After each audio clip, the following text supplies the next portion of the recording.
Welcome friends to my YouTube channel. SSC CGL 2023 के TR 2 ख़त्म हो चुका है। टीआर 1 में बहुत कम स्टूडेंट क्वालिफाई किया था और इसलिए एक दिन में टीआर 2 ख़त्म हो चुका है। टीआर 2 का एग्ज़ाम एनालिसिस और एक्सपेक्टेड कट ऑफ क्या होना चाहिए, इस वीडियो में डिटेल्स में बताएंगे। अभी तक जिन्होंने सब्सक्राइब नहीं किया चैनल को सब्सक्राइब कर ले और वीडियो को लाइक करें। एक्सपेक्टेड कट ऑफ काफ़ी सारी चीज़ों के ऊपर डिपेंड करता है। सबसे पहली बात है वैकेंसीज।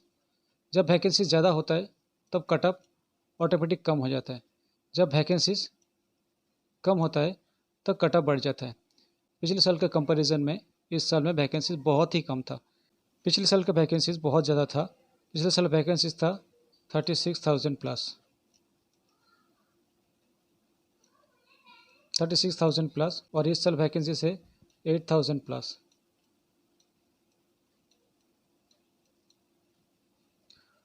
इसलिए पिछले साल जैसा इतना कम कट ऑफ नहीं आएगा। और पिछले साल क्वेश्चंस बहुत आसान दिया हुआ था क्योंकि पिछले साल एग्ज़ाम का पैटर्न चेंज हुआ था और एग्ज़ाम लेवल इस साल पिछले साल से थोड़ा सा टफ था। इसलिए अटेम्प्ट भी बहुत ज़्यादा नहीं कर पाया। अटेम्प्ट बहुत कम हुआ है। पिछले साल अटेम्प्ट बहुत आसानी से हुआ था और बहुत ज़्यादा अटेम्प्ट हुआ था। कंप्यूटर का भी कट ऑफ के ऊपर इफ़ेक्ट पड़ता है क्योंकि कंप्यूटर के ऊपर भी आपका सिलेक्शन डिपेंड करता है। कंप्यूटर का जो क्वेश्चन होता है क्वालिफाइंग इन नेचर में रहता है, लेकिन इसका कट ऑफ जो है बढ़ा देता है। और टाइपिंग का परसेंटेज ऑफ एरर बहुत ही कम कर देता है। नॉर्मल नोटिफिकेशन में जो रहता है उससे बहुत कम हो जाता है। देखिए इस साल रीजनिंग में जो क्वेश्चन था इजी टू मॉडरेट था, इसलिए मैक्सिमम स्टूडेंट ने 27 से 28 तक आंसर कर पाए। लेकिन मैथ का मॉडरेट था। इसमें क्या था, आसान सा सवाल ट्रिग्नोमेट्री, डीआई, ये सारे नहीं आया था। इस साल सबसे ज़्यादा एरिथमेटिक के ऊपर क्वेश्चन बनाया था। तो एरिथमेटिक जिनका अच्छा है, जिन्होंने एरिथमेटिक बहुत अच्छी तरह से प्रैक्टिस किया हुआ है, जो मैथ होता है मेन होता है एरिथमेटिक के ऊपर ही होता है। एरिथमेटिक जिन्होंने प्रैक्टिस किया उन्होंने आसानी से अटेम्प्ट किया है। फिर भी सेफ स्कोर है 17 से 18 तक जिन्होंने किया है, मैक्सिमम बंदे ने किया है, ये सेफ स्कोर है। इससे अगर कम किया है तो उनके लिए थोड़ा प्रॉब्लम हो सकता है। और इंग्लिश में आसान सा सवाल आता है, इजी टू मॉडरेट था। 42 से 43 तक अटेम्प्ट हुआ है सेफ स्कोर में। और जो जनरल स्टडी है वो भी इजी टू मॉडरेट है। इसमें 20 to 21 अटेम्प्ट हुआ है। ये 25 क्वेश्चन था, इसमें 45 क्वेश्चन था, इसमें 30 था और रीजनिंग में भी 30 था। रीजनिंग और मैथ का क्या है, आप लोगों ने कैलकुलेशन करके निकलते हैं तो ये मैक्सिमम सही रहता है, इसमें गलती होने का चांसेस नहीं रहता है। फिर भी एक दो गलत हो जाता है। लेकिन इंग्लिश का जो है,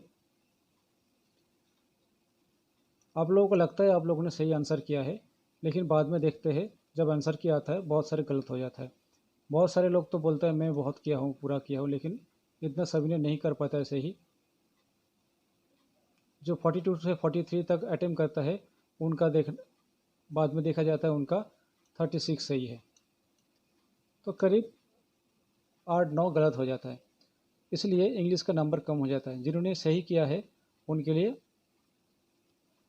कट ऑफ निकलना इतना बड़ी बात नहीं रहता है। और जनरल स्टडी का भी सेम रहता है। जनरल स्टडी का भी आपको लगता है ऑप्शन देख के आपने सही टिक किया है, लेकिन जब आंसर की देखते हैं गलत हो गया है। जो 20 अटेम्प्ट किया है उनका देखा जाता है 14 सही है। तो इस तरह से मार्क्स कम हो जाता है आप लोगों का। अभी इसके बाद है सीपीटी। सीपीटी में क्वेश्चन बहुत आसान रहता है। ये क्वालिफाइंग इन नेचर में रहता है, लेकिन इसका आपका सिलेक्शन के ऊपर बहुत बड़ा रोल है। 15 से 17 क्वेश्चन अगर आप लोगों ने सही किया है तो आप लोगों को अच्छे पोस्ट के लिए आपको कोई रोक नहीं सकता है। क्योंकि जब आपका ओवरऑल मार्क्स अच्छा रहता है अगर मैक्सिमम स्टूडेंट का देखा जाता है ओवरऑल मार्क्स अच्छा है तब सीपीटी में नंबर बढ़ा दिया जाता है। सीपीटी में कट ऑफ बढ़ा के बाकी का कट ऑफ कम किया जाता है। इसलिए सीपीटी में जनरल वालों के लिए मिनिमम 36 मार्क्स लाना चाहिए। अटेम्प्ट करने के बाद माइनस होकर 36 मार्क्स आपका होना चाहिए। ये आपका कट ऑफ होता है क्वालिफाइंग नेचर में। इससे ज़्यादा अगर मिल गया तो आपको क्वालिफाइंग नेचर सीपीटी का पास कर सकता है। और टाइपिंग जो होता है पिछले साल देखा गया था टाइपिंग में, पिछले साल टाइपिंग के लिए बहुत सारे अच्छे मार्क्स लाने वाला स्टूडेंट क्वालिफाई नहीं कर पाए। टाइपिंग के लिए आपका 2000 की प्रेस करना पड़ता है 15 मिनट में। 15 मिनट में आपका 2000 की प्रेस करना पड़ता है। और जो नोटिफिकेशन में दिया रहता है आपका मैक्सिमम एरर दिया रहता है 20% जनरल के लिए। नोटिफिकेशन में दिया रहता है जनरल के लिए 20% एरर, लेकिन ये एक्चुअली में नहीं होता है। लास्ट में ये पहुंच जाता है 5% एरर में। आपका अगर 5% से कम एरर होता है टाइपिंग में तो आप क्वालिफाई कर सकते हैं। इसलिए आपका टाइपिंग का बहुत ज़्यादा रोल रहता है आपका क्वालिफाई करने के लिए। सीपीटी का क्या होता है, नोटिफिकेशन में दिया रहता है 20% क्वालिफाइंग नेचर लिया रहता है, ये मिनिमम। इससे ज़्यादा आपका जनरल के लिए मैं कह रहा हूँ, जनरल के लिए इससे ज़्यादा होता है। और आखिर में देखा जाता है 60% तक लिया हुआ है। मतलब अगर आपने 60% मार्क्स ले लिया तो आप क्वालिफाई कर जाएंगे। 20 क्वेश्चन रहता है, 20 क्वेश्चन में आपका 60 मार्क्स का क्वेश्चन रहता है। आपको 36 अगर आपने ले लिए तो आपने पार कर जाएंगे। इसलिए क्या होता है, आपका सेफ स्कोर क्या रहता है, इस साल का सेफ स्कोर क्या होगा, 100 से ऊपर अगर क्वेश्चन आपने सही किया तो आपका सेफ स्कोर माना जाएगा। मतलब आपको 300 के आसपास मार्क्स लेना पड़ेगा। जनरल वाले के मैं कह रहा हूँ, बाकी अदर्स के लिए थोड़ा कम होगा, लेकिन जनरल कैंडिडेट के लिए, अनरिजर्व कैंडिडेट के लिए 100 क्वेश्चन आपको सही अटेम्प्ट करना पड़ेगा और 300 मार्क्स लाना पड़ेगा। तब आप जाके टीयर 2 में पास हो सकता है और अच्छे मार्क्स भी ला सकते हैं। बाकी जो एक्सपेक्टेड कट ऑफ होगा वो आंसर के निकलने के बाद क्लियर कर पाएंगे। आंसर के निकलने के बाद पता लग जाएगा कितना स्टूडेंट ने कितना मार्क्स मिला है, रॉ मार्क्स कितना हो रहा है। नहीं तो अभी आप लोगों ने जो कह रहे हैं उसका कोई मतलब नहीं है। आपने जो आंसर किया है आपको लग रहा है सही है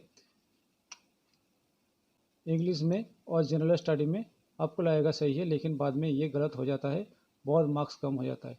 इसलिए आंसर की जब तक नहीं निकल रहा है तब क्लियरली नहीं कह पाएंगे आपका एक्सपेक्टेड कट ऑफ क्या रहेगा। तो थैंक यू, आज के लिए इतना ही। जिन्होंने सब्सक्राइब नहीं किया सब्सक्राइब कर दे चैनल को और वीडियो को लाइक करें।